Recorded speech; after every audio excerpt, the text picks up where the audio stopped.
Once when I was a kid, I went hiking with my family and got lost. I still remember how terrified I felt.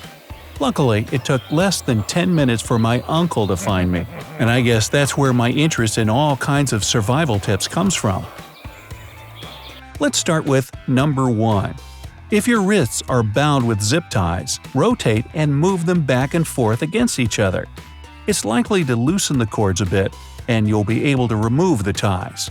Also, while you're being tied, try to clench your fists. It'll expand the muscles in your hands, and the ties will feel looser once you relax your muscles again.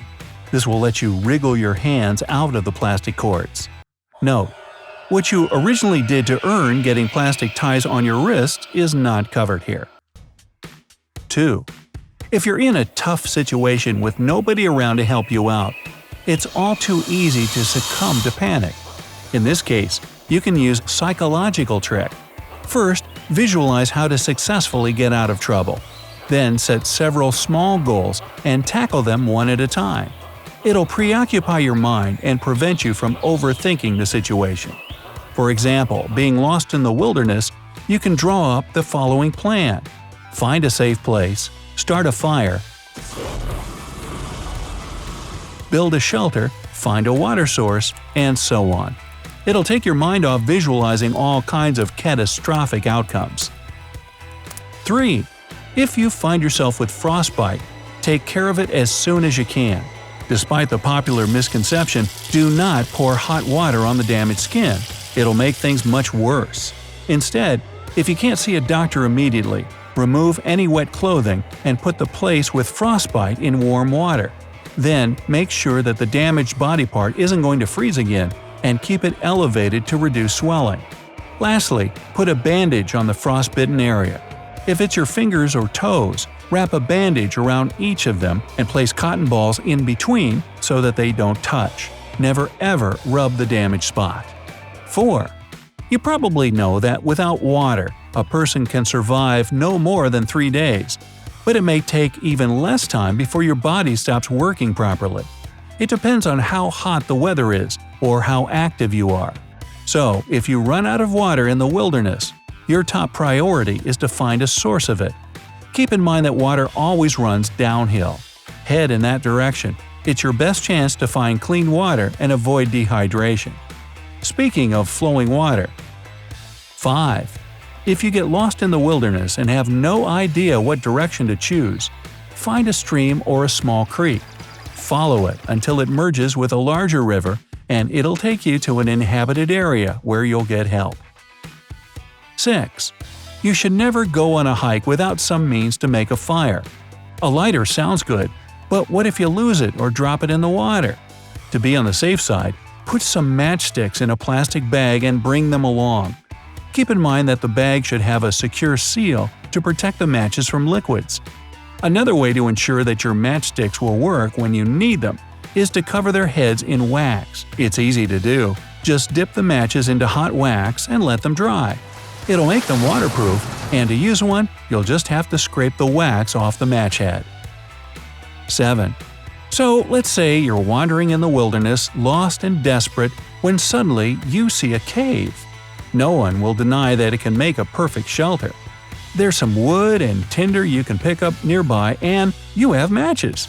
It seems all odds are in your favor, and they are if you don't make a fatal mistake, which is building a fire inside the cave. The main problem isn't the smoke from the fire. The thing is, the heat coming from your fire will cause the rocks, which make up the walls and ceiling of the cave, to expand. Eventually they'll give in, and you may get trapped in a rockfall or a landslide. To stay warm and safe, build a fire right outside the cave. 8. If you find yourself surrounded by snow and with no drinking water on hand, eating snow is not the best way to rehydrate. In fact, it'll most likely lead to further dehydration. How come? Well, once you stuff some snow in your mouth, your body must start a process that will melt the snow and warm it up. Therefore, you'll need to spend more energy, which will make you lose liquids faster. But that's not all. Eating snow can give you hypothermia, where your body temperature is too low. which is twice as dangerous if you're alone in the wilderness. Besides, chances are that snow contains harmful bacteria that will cause an infection. If you don't have any other solution, you should melt the snow you're going to consume in your hands first and stay away from the stuff that doesn't look fresh and white. 9. Imagine you're in the water and your hands and legs are securely tied up with a rope. It's not your day. It may seem like an already lost battle, but it isn't. First and foremost, do your best to suppress panic and the instinctive urge to flail. Hold your breath and wait until you get down to the bottom. As soon as you feel something solid beneath your feet, bounce off it and get back to the surface. Once you're there, bend your knees and curl your body into the fetal position. Then arch your back and kick yourself toward the surface until your head is above the water. Take a breath and repeat the whole submersing, bouncing, breathing thing while moving toward the shore. 10. If you're restrained and lying in a puddle of mud or muddy water, arch your back. This posture will help the air to get to your lungs faster and more easily. Granted, it might not work as effectively in rough waters. In that case, you should completely rotate your body, and the moment your head is above the surface, take a deep breath. After that, keep moving forward towards firm ground. 11. As soon as you realize you're lost in the woods during a hike, immediately stop.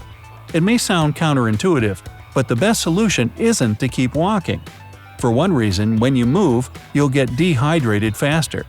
Besides, the further you travel away from wherever you got lost, the longer it'll take a rescue party to find you. The best idea is to stay where you are and to create some sort of shelter. 12.